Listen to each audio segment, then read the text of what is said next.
Welcome back di segmen IPO Watch CNBC Indonesia. Jumpa lagi dengan saya Susi Setiawati. Seperti biasanya pada sore hari kita akan membahas salah satu emiten yang ada di Bursa Efek Indonesia. Untuk sore hari ini kita akan membahas calon emiten yang tak lama lagi akan melantai di Bursa Efek Indonesia di sektor barang konsumen primer.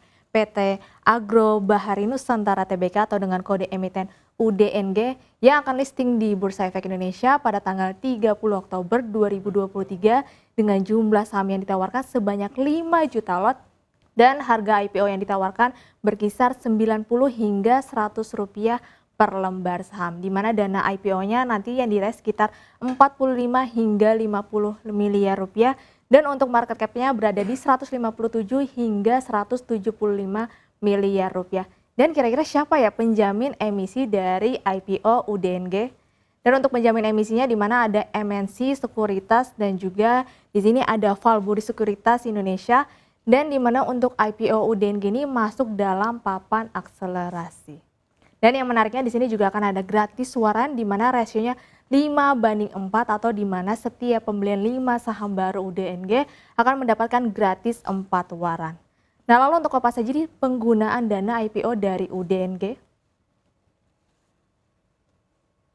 Ya, kita melihat di slide selanjutnya untuk penggunaan dana IPO dari UDNG. Ya, jadi di sini untuk yang pertama akan diberikan kepada anak usahanya di mana perseroan memiliki sekitar 99,9% dari Marina Bahari Sentosa atau MBS yang di mana sekitar 40 miliar rupiah akan diberikan kepada MBS. Nah, untuk MBS sendiri nantinya akan dipakai untuk modal kerja dan dibagi menjadi dua. Kalau kita lihat yang pertama sini untuk sekitar 16,50% akan digunakan modal kerja yaitu meliputi pembelian benur, pakan udang, mineral dan probiotik yang akan dilakukan untuk pembelian jual putus seperti nanti digunakan untuk biaya operasional gaji, listrik dan juga biaya operasional. Dan sekitar 83,50% ini akan digunakan beberapa modal yang dibagi lagi menjadi beberapa poin. Kalau kita lihat sekitar yang pertama 14,39% akan digunakan untuk sewa alat berat, untuk cut dan juga fill. Kemudian 9,44% akan digunakan untuk pembelian pipa. 11,50% akan digunakan untuk pembelian HDPE, 18,92% akan digunakan untuk infrastruktur listrik, dan 10,17% akan digunakan untuk pembelian mesin kincir dan juga aerator. Nah, bukan hanya ini aja nih. Jadi kalau kita lihat yang 83,50% ini dibagi lagi juga beberapa, kita bisa lihat di slide selanjutnya. Ini masih sekitar 83% tadi, yaitu dibagi lagi sekitar 10,06% akan digunakan untuk pembangunan mes, gudang, dan lain-lain. Dan 20% akan digunakan nantinya untuk mengakuisisi perusahaan lain nih. Dan 1,85% akan digunakan untuk pengurusan legalitas, 2,37% akan digunakan untuk pembangunan laboratorium, dan 1,30% akan digunakan untuk pembelian mobile operasional. Dan sisanya akan digunakan untuk UDNG sebagai modal kerja. Di sini seperti hal yang sama dilakukan oleh MBS untuk pembelian benur, pakan udang, mineral, dan probiotik pada pihak ketiga yang dilakukan melalui pembelian jual beli putus serta untuk biaya operasional gaji, listrik, dan juga biaya operasional dari perseroan. Nah, lalu bisnisnya apa sih dari UDNG tersebut? Ya, jadi kalau kita lihat di mana industrinya berada di pengolahan dan juga tambak udang yang berada di Bangka Selatan, Provinsi Bangka Belitung. Jadi memang untuk budidaya dan juga tambak udang. Nah, lalu bagaimana dengan kinerja dari perseroan? Ya, jadi kalau kita lihat di sini untuk laporan keuangannya per 31 Desember 2021 ke 31 Desember 2022, memang kalau kita lihat terjadi penurunan kinerja. Jadi di sini 31 Desember masih mencatatkan laba sekitar 86,49 juta.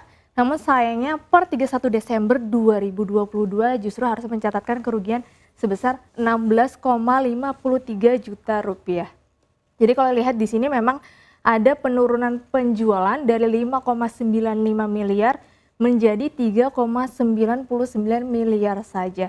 Dan kalau kita lihat pada beban pokok penjualannya justru di sini angkanya meningkat Karena kenapa kalau kita bisa lihat di sini marginnya turun. Jadi sebelumnya per 31 Desember 2021 mencatatkan margin sebanyak 28,26%, sedangkan per 31 Desember 2022 hanya mencatatkan margin 14,81%.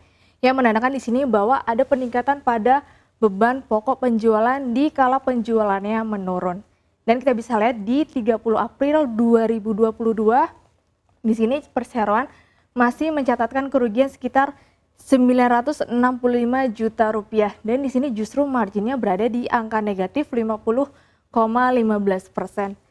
Dan di 2023 perseroan berhasil mencatatkan kinerja yang cukup baik dengan mencatatkan laba sekitar 1,60 miliar, di mana juga untuk marginnya meningkat dari sebelumnya negatif menjadi 51,93%.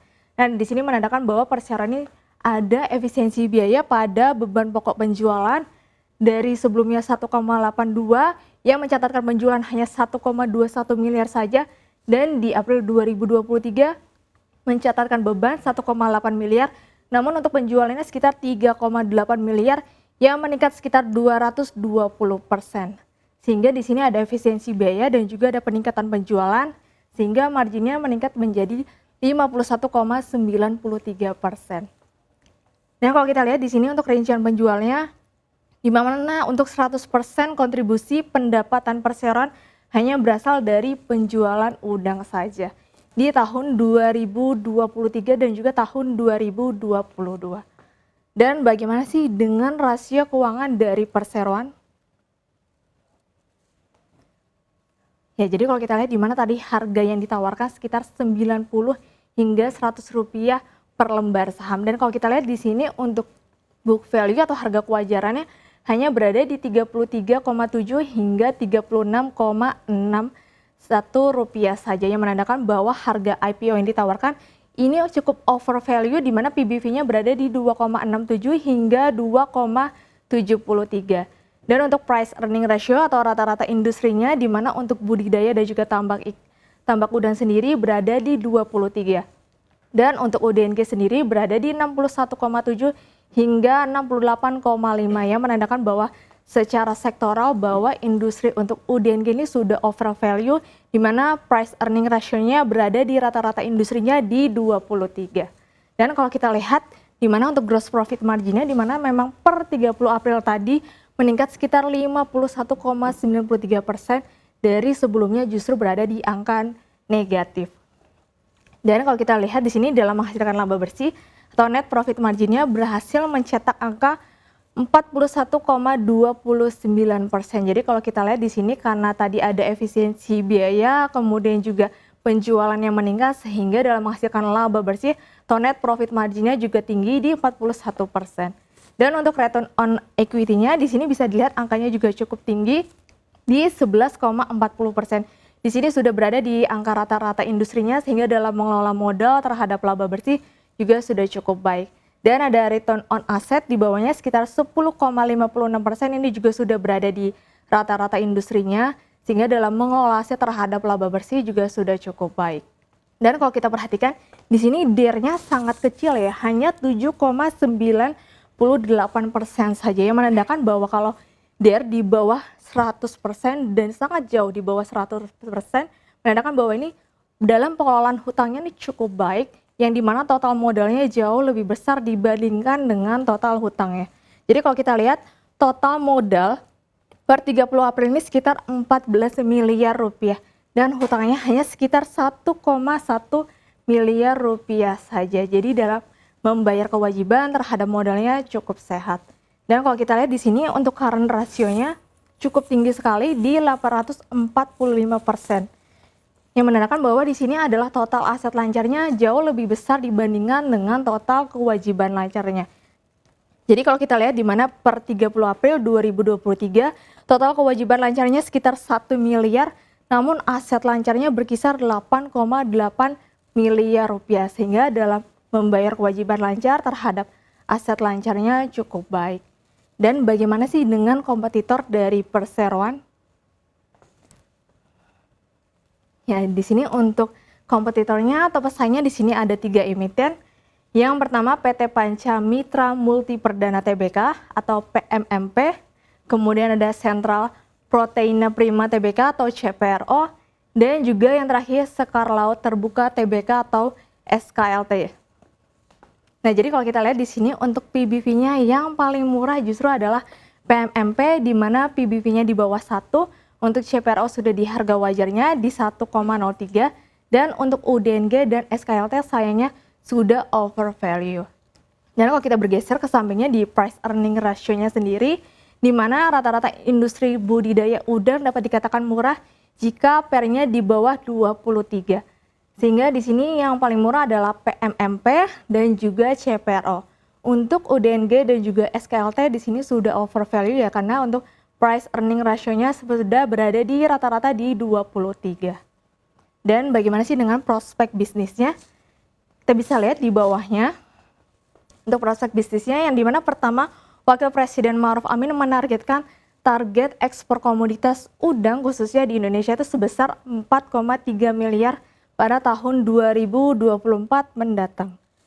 Dan kalau kita lihat di mana data ekspor perikanan Indonesia pada periode semester 1 2023 kemarin atau Januari hingga Juni tercatat sebanyak 2,8 miliar. Jadi di mana untuk ekspor perikanan ini memang rata-rata didukung dari penjualan udang, lalu setelah udang itu ada ikan tuna dan juga udang windu yang rata-rata memang diekspor ke Jepang.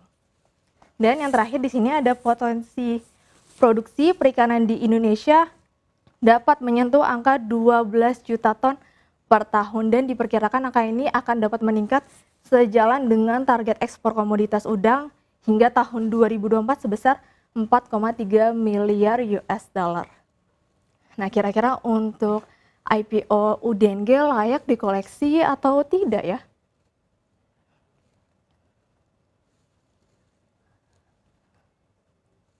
Ya, kita bisa lihat di mana tadi untuk harga IPO yang ditawarkan dari UDNG ini over value hampir menyentuh angka PBV 3. Kemudian kalau kita lihat memang secara prospek bisnisnya cukup menarik, di mana ada target ekspor komoditas dari udang di tahun 2024. Namun sayangnya harganya cukup mahal, dan kalau kita lihat di mana UDNG ini masuk dalam papan akselerasi yang patut diwaspadai. Kalau kita flashback ke belakang, di mana rata-rata IPO akselerasi ini justru mencatatkan kinerja harga saham yang cukup buruk. Mungkin itu saja yang bisa saya sampaikan di segmen IPO Watch hari ini. Saya kembalikan ke Safrina.